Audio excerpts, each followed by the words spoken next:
Morning, everybody. It is great to see you on this beautiful spring day. As you may know, today is a day we call Palm Sunday, and we'll be talking about that a little bit today. First, I have some very relevant news to tell you. Well, wait, before the relevant news, other relevant news. Today at 11 o'clock, we need to move a whole bunch of bananas that are perfect for smoothies or banana bread, meaning they're past, a little past. I encourage you to come get a giant box of bananas. That would really help us out today because I'm telling you, this whole place smells like bananas right now. But the second thing I really want to share with you is that most of you probably, if you've been here in the building, then you know that the carpeting in the lobby and the hallways has just had it. It's done. It's done. We are so thankful that we have a flooring project coming up, and we're doing the most practical thing that we could possibly do. It's going to look like this. It's just going to be a polished cement floor, the non shiny box right there. I That's really important for you guys to know about and understand, partially because there's going to be a week in April that we have to not have our food giveaways. It starts the week of April 27th. So I'll be giving you more information about that as we go along. But I just want to tell you it's wonderful because almost all of this project is being paid for by grants that we applied for from a group called the Neeb Family Foundation. But if you didn't get like this announcement about this, then you're not signed up for our Friday updates. And you really do want to be signed up for our weekly updates. Reach out to Tammy at coonrapidsumc.org and she will get you on the list to make sure you get those updates.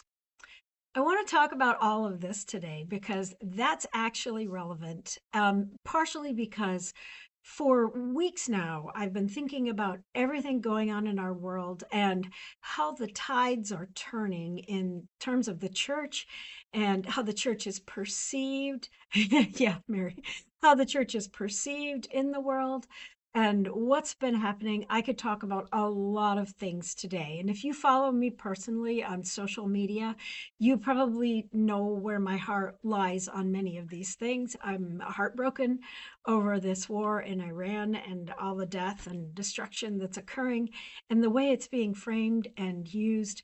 But I want to pull up out of that noise today and talk about Palm Sunday because I think the message of Jesus on Palm Sunday is extremely relevant as it it is every year, but it is so relevant today. Let's talk about this a little bit. First of all, the story of Palm Sunday is when Jesus is entering Jerusalem for the last time.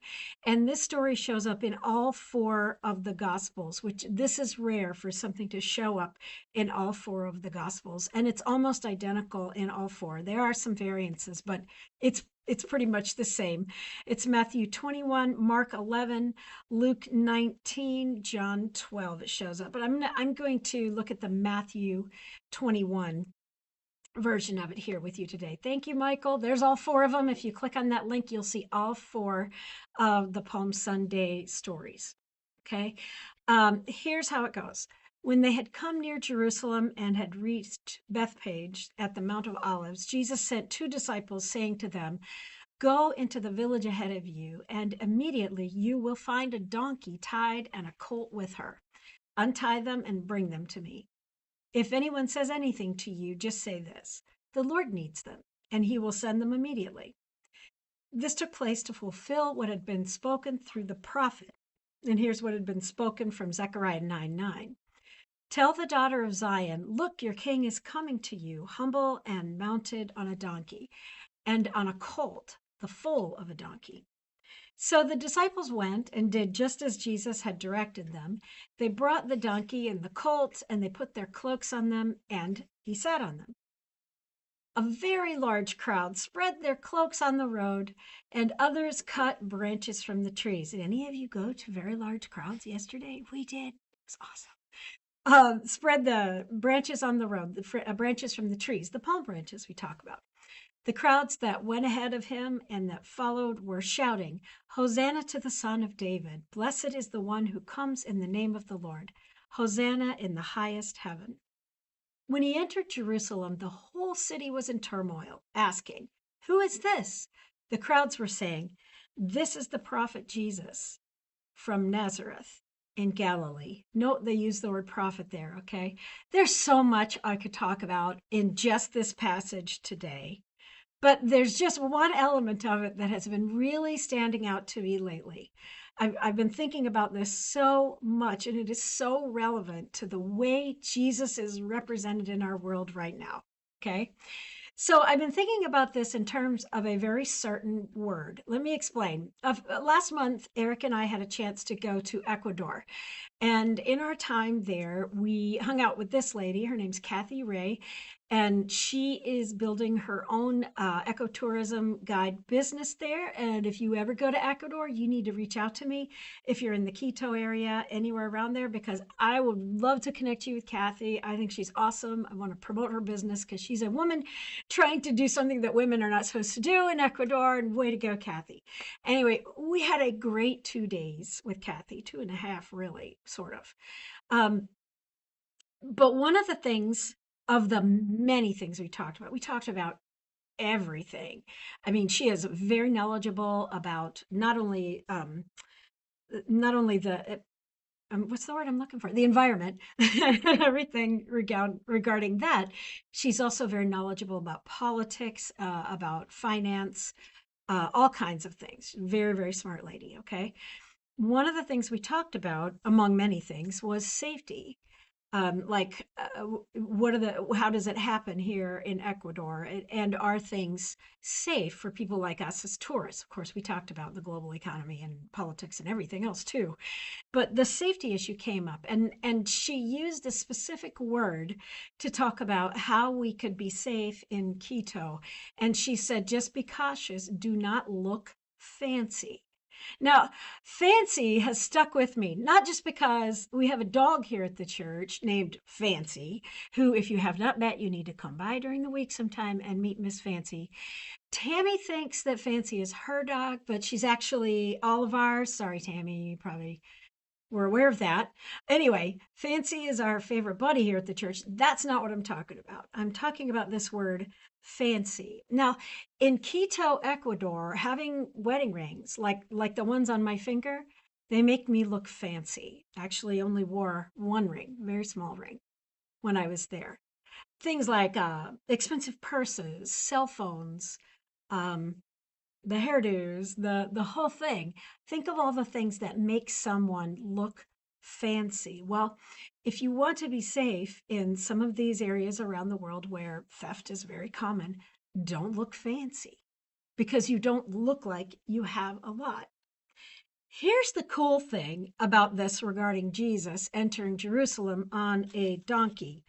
Was he trying to not look fancy in the way he approached this? No, actually, Jesus was not fancy. He didn't have fancy things. He was not fancy. Okay. This word fancy keeps coming to my mind as I see everything happening in this world. And Jesus just remained humble and simple for his whole life. He had a very simple approach to everything, and he chose that. So look at this for just a moment, because when you see Jesus represented in ways in this country that make you cringe or maybe even break your heart up, let's talk about some fundamentals of who Jesus actually really was. And I preached, if you've listened to me for a while, I preached nonviolent Jesus for, I don't even know, like 4 or 5 months last year. So today we'll look at a couple different things. First of all, here's a question. Did Jesus have a lot of stuff? Now, that's a legitimate question because Jesus didn't really go on this ministry tour, sort of, until he was probably 30 years old. So did he have a lot of belongings? The truth is, we don't really know. But once he started on this ministry journey, he left all of it behind, which he also asked his disciples to do. Here is a story in Mark chapter 6. Listen to what he says. He ordered them, the disciples, when they were going, to take nothing for their journey except a staff, walking stick, right? No bread, no bag, no money in their belts. Who goes on a journey like this with no money? But to wear sandals and not to put on 2 tunics. They didn't even have a change of clothes. They just had one set of clothing, and they wore sandals And that's that. Look at how Eugene Peterson talks about this in the Message. Now, the reason I bring up Eugene Peterson's paraphrase called "The Message" today is because Eugene Peterson leads towards the brand of Christianity, I guess, the brand of Christianity that makes Jesus big, powerful, wealthy, because that's what they want Jesus to look like now. Okay. But I want you to see how he says this because it's interesting. He says, don't think you need a lot of extra equipment for this traveling journey. You are the equipment. No special appeals for funds. But see how he doesn't say don't take any money with you? Keep it simple. No luxury inns. But they didn't even plan where they were going to stay overnight. Get a modest place. That's not in the original text in such a way that makes any sense for it to be here, Eugene. Sorry. He doesn't talk about that. But do you see how if you wanted to validate your massive wealth as a follower of Jesus, you might prefer to hear it this way? Anyway, get a modest place and be content there until you leave. A little different, huh? I want to say something a little bit more about Jesus' sandals. Jesus did not have $180 shoes, that's for sure. I believe these are those famous Florsheim's that have been in the news lately, and these are Marco Rubio's feet, I think. Jesus didn't have any of these things. Yes, Mary Blissenbach. Jesus and John Wayne is a fantastic book. If you haven't read it, you should. It's amazing. And there are others along that same train of thought, okay? Here's what's interesting about Jesus and his sandals, okay? He kept his life simple in this way, but he was specific with his disciples about what to wear. He said, wear a pair of sandals. And there's probably a reason for that, because actually in that first century, this is according to Dr. Howard Eddington and his historical research, in that first century, the affluent and influential did not wear sandals. They didn't. They wore boots. And slaves actually didn't wear shoes at all. They didn't have them. They went barefoot. So wearing sandals is very specific. It's a marker that they are working class. And he leveled the field of the disciples in their socioeconomic statuses, by asking them to wear sandals, whether they had boots or not. Wear sandals, look simple. In that case, be simple. Jesus was simple. He probably only ever had sandals because he was a working class person up until age 30 when he took off on this tour. And so we ask ourselves, did Jesus have a lot of anything? I mean, he told his disciples not to take any money. So did he ever go hungry? Was Jesus ever caught in a situation when he just didn't have enough to eat? Well, probably. Yeah. In fact, he was such a traveling preacher that there are several instances in the Bible where we see him eating at people's houses. You know, that famous one of Zacchaeus, I'm coming to your house today. There's a bunch of instances like that. Jesus is eating at a wedding. He fed the 5,000. There's a whole bunch of those. In fact, one time he even got in trouble with his disciples for plucking grain on the Sabbath. Let me explain what that is. People who were traveling or wandering through were allowed to pluck the heads of grain, and they rubbed them together in their hands, and they got these little seeds that probably didn't taste very good, but if they chewed them up, they would have to chew them, otherwise they wouldn't break down. They were actually nutritious to some extent, and so people would eat the wheat seeds. But he got in trouble for that. And here's the one of the three. This is 3 times in the Bible, so you know that's important. Here's one of those instances. One Sabbath, while Jesus was going through some grain fields, his disciples plucked some heads of grain, rubbed them in their hands, and ate them. And the Pharisees were mad at him because it was a Sabbath day. This just tells you right there that Jesus and the disciples were probably hungry at times, okay? They really did keep their life very, very simple. And a couple other things, like we ask ourselves, since he was 30 before he took off on this, was Jesus homeless before that? Like, did he have a house that he lived in? Well, actually, it's possible. Jesus may have had a home. Look at this from Mark 2:1, from the Message. There's this passage where he says, after a few days, Jesus returned to Capernaum and word got around that he was back home. Home? Does that mean he was home? But later in the Gospel of Matthew, he says, foxes have holes and birds of the air have nests, but the Son of Man has nowhere to lay his head. So if he had a home, he left it behind, or he left it possibly with his family. We don't really know. Look how Eugene Peterson puts this piece right here. He has Jesus saying, are you ready to rough it?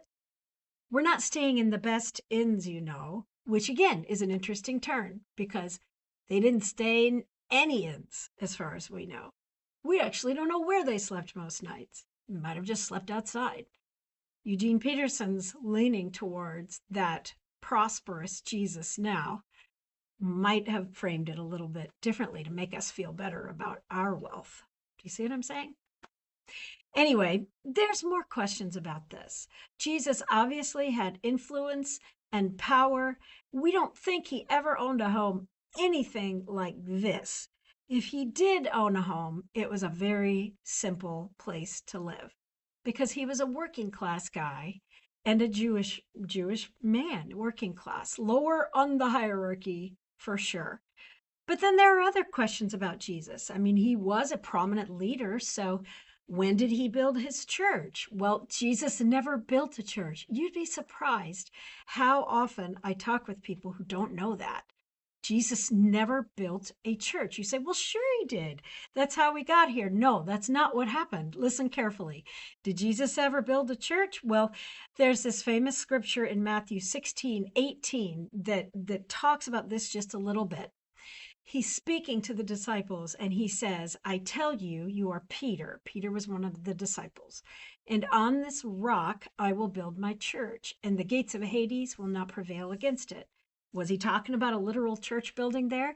Believe it or not, some people think so. Some people think that this makes Peter the foundation of the church. And as a matter of fact, my daughter and I visited where Peter is supposed to be buried in St. Peter's Basilica in the Vatican in Rome. I don't think that's what this was about either, because the word for church, I mean, you got to really think about this, because the way we think about church now is a building, an institution, right? That always asks for money. That's not what Jesus would have meant by church at all. Church is really ecclesia. That's actually the word. We should change it in the Bibles now because it would make more sense. Ecclesia is a group of people, definitely not a building. So did Jesus build a church? Did he ever even walk into a church that was even like this? Or certainly like this rock band church? No, Jesus didn't build a church at all. He didn't need it. Jesus built people. He built community, and they worked together. So let's review. Did Jesus have fancy things? Did he carry a lot of baggage with him? No. Was he sometimes even hungry? Yeah. Did he have a place to live? Not once he went off on his journey, he didn't. Did he ever build a church? No. Jesus kept this whole thing so simple, so not fancy, so simple and humble. And that's the love that he continued with all the way to the cross. And some might say, well, was Jesus just poor? You know, is that why he was simple? He was simple because that was his only option. Maybe he wasn't a very good carpenter. No, Jesus deliberately kept his life simple. Early in the Gospel of Matthew, he is tempted in the wilderness. And if you don't know this story, it's a really interesting one to read. It's definitely written more like poetry, like a storytelling. So you can take it metaphorically. Okay, you don't have to take this story literally, and it metaphorically has so much meaning. This is where an evil figure offered Jesus things like wealth and power and food even and money, and Jesus says, yeah, no, that's not going to be me. I'm going to be simple. I'm going to be humble.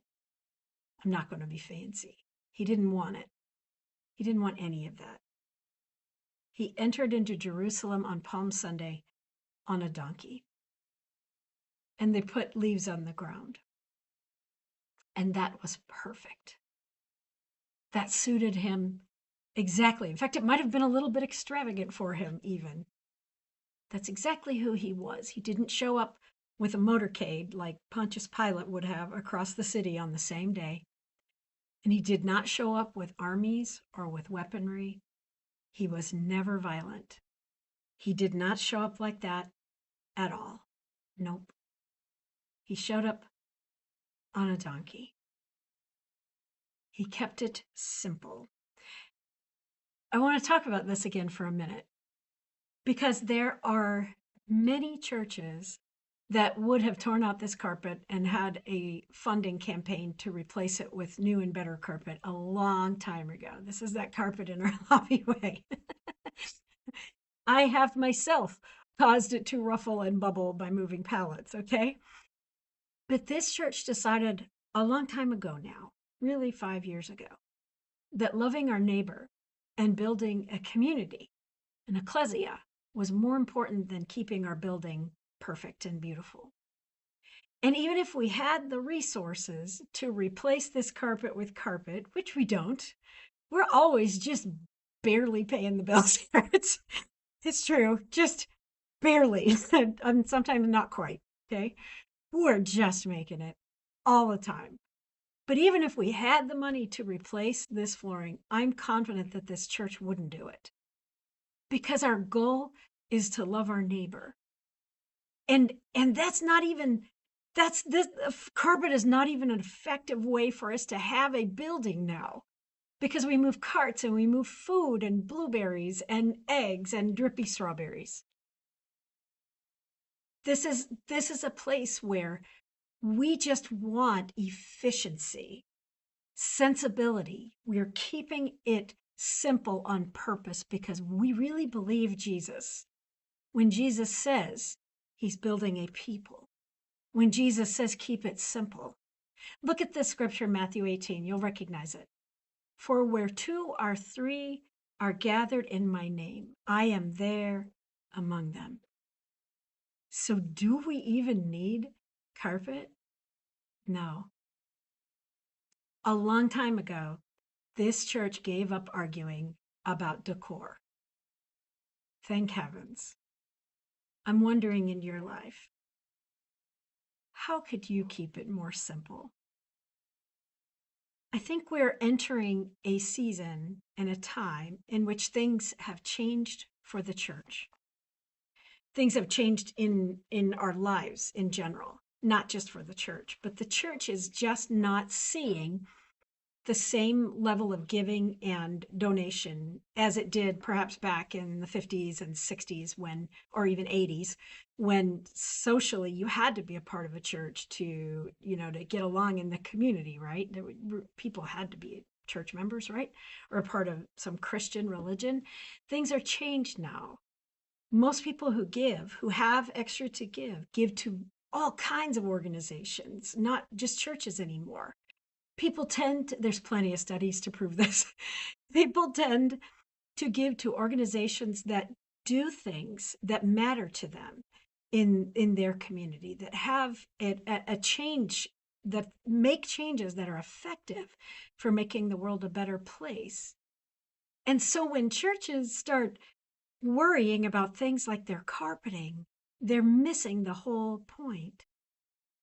There are churches who are still taking in a lot of money, but those tend to be the churches in which Jesus condones violence and power and wealth, even extreme wealth. They make Jesus into someone that allows them to do what they want, frankly. I don't think that's the Jesus that this world is in need of or looking for. I think the Jesus that this world needs is the simple, humble, real basic Jesus. The Jesus who is represented by all of us, just average people. I doubt any of us here this morning are billionaires, okay? And so when we live our lives, I think it's important to recognize what we need and what we don't, what's important and why, and what isn't. And if we can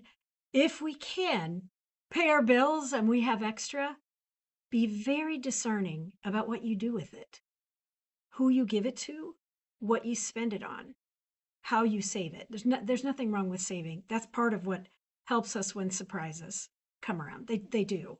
Or it's part of what gives us opportunity to help in a more significant way when something comes around that we need to help with. Okay? Just saying that this is not a time for us to spend tons of money on just stuff. This is a time to be cautious and to be careful. That's how we're going to care for each other through these times. Just heard this morning that oil is over $100 a barrel. That's just one marker of the mess we're in. And the amount of money that our country is spending right now, every day, on bombing people in another country, even the schools, is extraordinary. Friends, this Jesus that I'm following, and I hope you're following, would never represent these things. Never. This Jesus is simple and humble and calls us to be the same. Now, I probably need to go home and reevaluate how many pairs of tennis shoes I have. So my intent here isn't to shame you. My intent here is to encourage you. Because this is exactly where Jesus is found. Remember Matthew 25? When I was hungry, you fed me. Jesus was hungry. When I was thirsty, you gave me drink. When I needed help, you were there. This is how we need to be with each other, friends, through this time and in the days to come. And I got to tell you, Coon Rapids UMC and Matthew 25 and Coon Rapids Early Learning Center, I am so proud of you for choosing polished cement floor, the cheapest possible way to fix things so they work. I'm proud of you for that. And friends, I encourage you to stay on task. And as always, get involved. If you want to show up today at about 11 o'clock, we're giving away boatloads of bananas, or you can literally, or you can just show up and help us give away the boatloads of bananas. We hope people come and take them. But I do encourage you to get involved, sign up to serve. We always need help. We'd love to have you. Tuesday evenings, Friday late afternoon through evening, Friday morning. There's something going on almost every day of the week. I encourage you to get involved. And if not here, get involved somewhere. Donate your energy, your time, and your strength because we need each other. And this is how we'll affect change. Take care, everybody. Much love to all of you. I am praying for you. And I look forward to seeing you soon.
Well.